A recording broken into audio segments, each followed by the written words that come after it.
I'd like to welcome to the show Harmony, who appears on the upcoming Netflix series Jewish Matchmaking. How are you today? I am amazing, Ricky. How are you? I'm doing pretty good. I'm excited to chat with you today.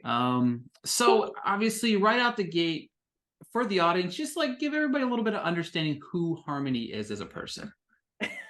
Well, that might take a long time. No, I'm just kidding. It is not a dating app, Ricky. Okay. So I cannot just do it in a small snippet. Okay. But let's see. I'm from New York, born and raised. I've moved to LA 17 years ago. So this is kind of like my home, but I do have both sides.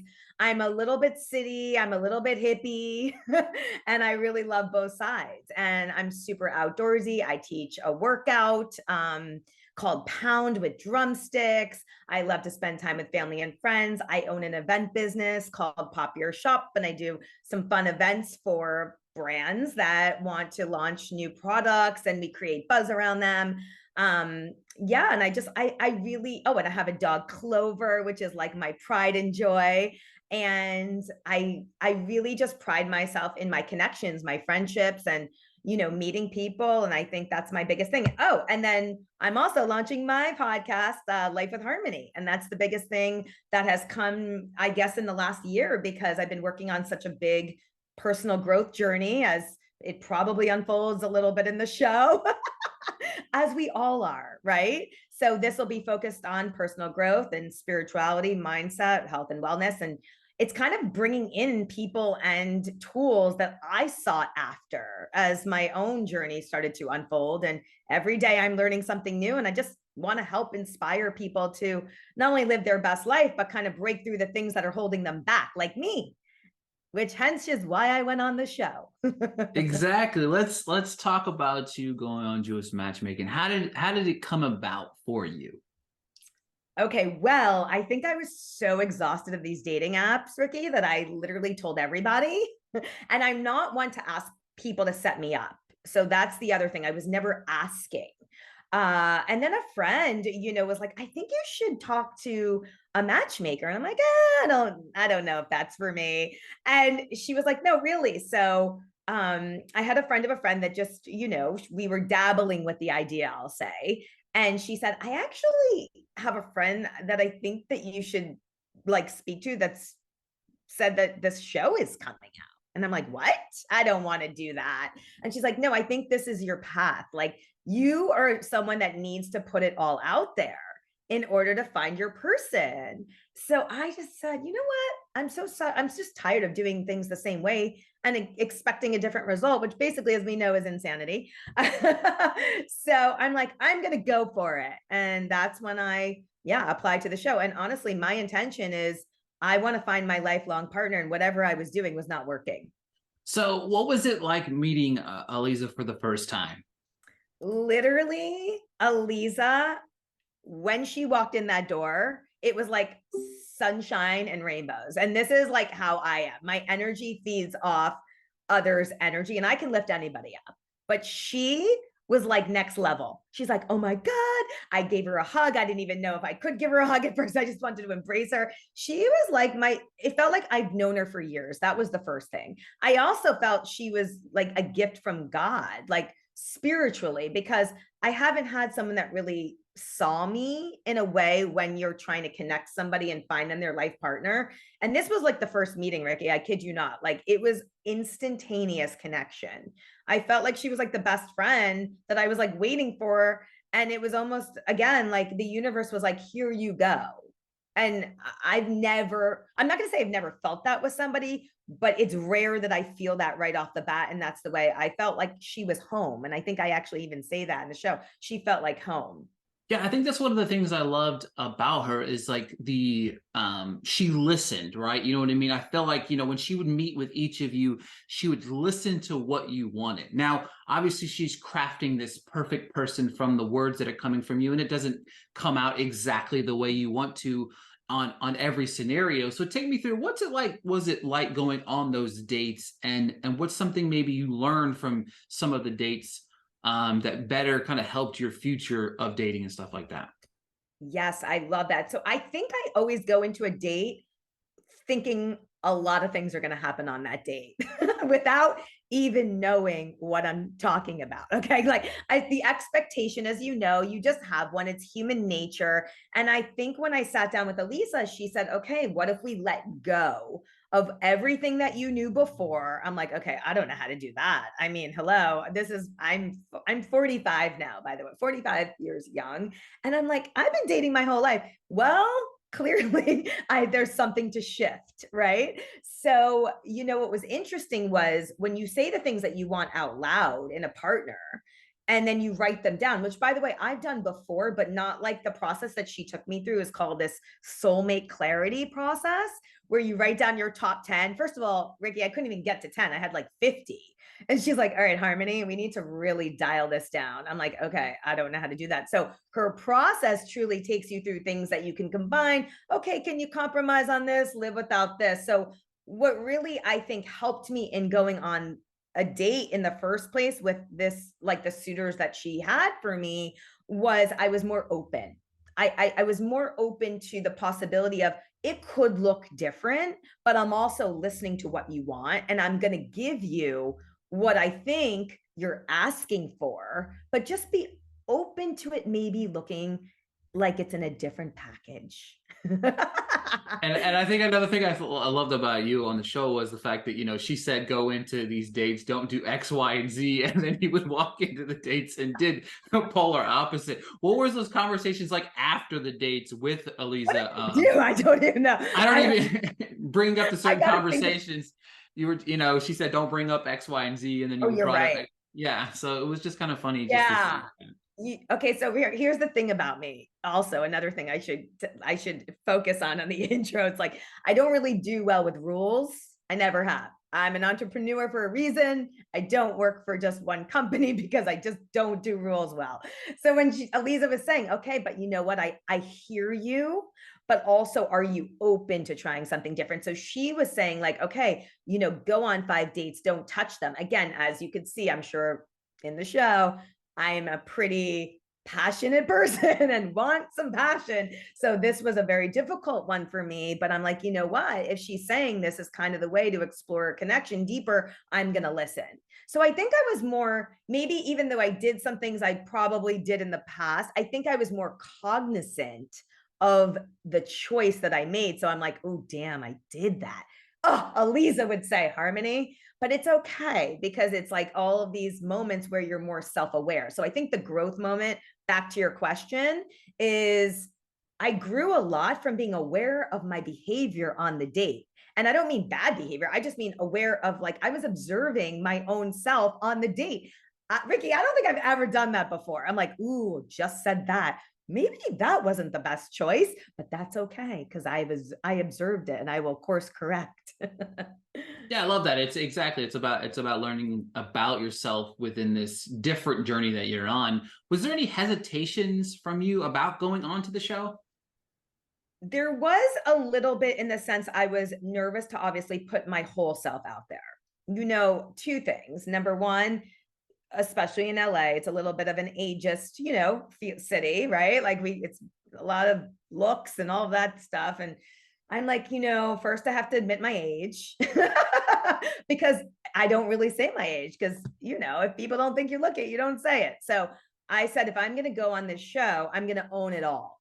Like I'm going to really be super transparent with every single thing that I'm feeling, everything that's been going on, because otherwise, why am I doing this? I'm going to attract a partner that's actually not for me or not true to me. So I said, the first thing I need to do is own my age. So by the way, that was my biggest fear.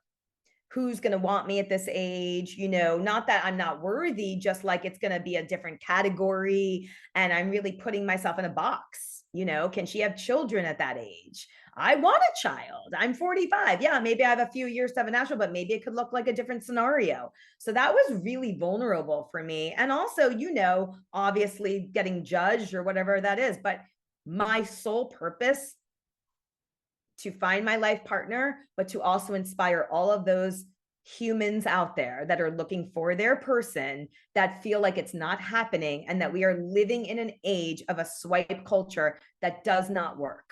It works for some. By the way, I have 2 friends that got married off it, but it doesn't work for people that are feeling like they need a deeper connection. And that's how I was feeling. So if I can inspire anybody on this show to truly know that you need to put your whole self into this and you will attract, I mean, you will attract where you are. And it doesn't mean that, I think it doesn't mean you need a person to feel whole. It means if you just come out of watching this show feeling better about yourself, then you've won. Is there any worry or hesitation about watching the show back? Yes. I have absolutely no idea probably some of the things that I've put out there, but I will say this. I was exactly who I am every day. And there is not one thing that I said, which again, who knows what's going to be used, right? But there's not one thing that I put out there that I would not say or do.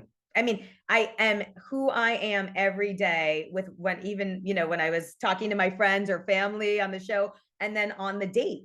And I think the hesitation would be like, ooh, I could have done that differently, or I could have said that differently. But at the end of the day, this is life. We ebb and flow every day. We do these things every moment in our conversations and with colleagues, with people on the street, with whoever. So the only difference is that obviously I'm putting myself out there to a broader audience. But for me, I think my path was to help others feel, oh, I'm like her. I agree with you. And to follow up to that point is you do mention your age. And it's like when you watch some of these reality shows, right? The Bachelors, all of those shows, you're seeing these 20, 25-year-old. Like I know for sure when I was 20, 25, I did not know what I wanted out of life. You know what I mean? So it's like, let alone the idea of being on these reality shows. But something like personally for me, like Jewish Matchmaking, it's a relatable experience. You know what I mean? It's very relatable to your everyday common people looking for love at the same time while not trying to rise the ranks of stardom and stuff like that. But what kind of advice would you give to somebody that in the future would want to go on a reality TV show looking for love? Yeah, I mean, I could say this, and to your point, and thank you for sharing that. I think in your 20s and your 30s, some people are really focused on finding a partner. And I had amazing relationships. I think I'm very fortunate because I had very serious boyfriends in my 20s and 30s, like 3 and 4 years. And I just wasn't focused on marriage at that time because I felt that I had so much more to do in my own journey. I didn't feel I would be a good partner at that age. So that was a big deal to me. It was almost like in your knowing and right, that you're like, all right, something has to actually be fulfilled within before I then give myself to another, which again, you're not giving yourself, but you're giving a good amount of your effort. So for me, in my 40s, this is the time that I was ready. It doesn't mean this is the time that everybody's ready. It was my time. And I find a lot of people more and more that I speak to, want to do things differently because they're yearning for a deeper connection. So I think my advice, if anybody does want to put themselves out there in this capacity and go on a show like this, you need to be exactly who you are. You need to be exactly, where you are in your life, I mean, and then own what you want. Because I'll tell you the biggest part for me, and you just ignited that in me. So thank you. I wasn't really owning the qualities I think I really wanted in someone before meeting Aleeza, because she saw me, as you pointed out, like she saw me in this way where, yes, you'll see, my character. It's like, yes, I want attraction. Listen, at the end of the day, everyone needs to be attracted to their person. I don't care what anyone says. But is that the number one? It's like that. So I might say it, but that's because I feel so deeply about wanting to feel that with my person. So she would say, okay, like, what are the things you really want? But I already had all those other values intact. I already knew I wanted someone emotionally intelligent and caring and adoring, and my cheerleader and I'd be theirs. And I knew all of those other things, but I had to own the fact that I also am in a stage of like, hello, I'm 45 and like, this is women's prime. Okay. So we need to feel like we want to be with them physically. And that was important to me. And I don't think I owned that before. And that's why I think I say it so much, by the way. So back to the original thing is ask for what you want, be who you are, and be so transparent to go on a show like this that every single thing you desire, you put out there. Doesn't mean you're going to get it all, but you got to put out what the most important thing is that resonates with you inside. Obviously, with the show coming up on the 3rd, do you have any plans on watching it? Do you have any special, let me rephrase that. Do you have any special plans on maybe binge watching it with friends or anything like that? Definitely gonna do a little fun watch party for sure with many of my closest friends. Yes, we are for sure. I mean, again, this will be the first time that I see anything. So we'll all be tuning in because I don't know what I'm gonna say, but I'm also interested, to see like the other cast and their perspective. And look, we all have a different lens, and it's gonna be wonderful to see how all the different, religious, cultural forms of Judaism like come together, because at the end of the day, we're all human beings. So whatever the religion, whatever the cultural tradition, and for me, it's also opened up me me wanting more of that tradition in my own life, because I am Reform. I didn't grow up with religion at all, but for me, the Jewish like traditions and the culture aspect is super important to me. And I think Aleeza also opened that up for me, because that was the part, Ricky, that was like missing for me a little bit. Like the spiritual part of me was not there as much. And she opened that for me. And we did a Shabbat together, by the way. And I was so connected and happy, by the way, to turn off my phone for 24 hours for Shabbat. I'm like, whoa, if everybody did this in a different form, we would be so much more connected as human beings, because we value so much of our time, our alone time, so I'm excited to see the rest of the cast too, and like their journey as well as my own. That's another thing I love about the show is we haven't even really touched on the Jewish aspect of this. Like, as someone that doesn't exactly understand the culture, it's a very much a learning experience for me. And what I loved about that was learning the different varieties of different, maybe that's the wrong term, the different types of Jewish faith that there is, and the importance of this X, Y, and Z over here for this. What is that something that you have found as some of your struggles in dating through time? And as you said, it helped kind of form maybe a little bit closer with your faith there. So take me behind all of that. Yes, I love that, because I feel, it's interesting. My dad was raised Orthodox, and my mom started teaching Hebrew school at a later age. So I never grew up with any religion or any of that, which is quite interesting, since it was like the opposite for my family in New York. And then when I went to college, most of my friends were Jewish, and I felt a little bit of like an outcast, because I didn't really have that. And I'm like, oh my God, that was the beginning where I started to feel, wow, I really want to learn more about my heritage, and the cultures and the traditions are so beautiful, and the high holidays. And by the way, every religion and every culture has this, right? Like I have so many beautiful, like Italian Catholic friends and Asian friends that we all do basically get together and celebrate life. I mean, that's what it's all about. So for me, going through this process, I looked at Aleeza and I said, why, I really want to learn a little bit more on the deeper side about the cultural aspect, because I always felt like I wanted to marry somebody Jewish, and I wanted to, raise my kids Jewish. But what did that really mean to me if I didn't grow up with it? So also being exposed to, the other cast members, and you'll see a very broad spectrum, right, of what goes on. But that doesn't mean that any one person needs to be in a box, as we say. So you get to learn what's good for you and the ideals that you want to bring into your world. And what the show really did for me was, I want to bring more of that into my world at whatever capacity, because it made me feel more connected to my soul spirit than anything else. So I think that was like the beautiful gift in this show as well. Now that you have entered the world of Netflix reality TV, you know what I mean? There's Perfect Match 2 right around the corner. There's so many different avenues that you can go to. All of them. Yeah. Could you see yourself doing another Netflix reality dating show?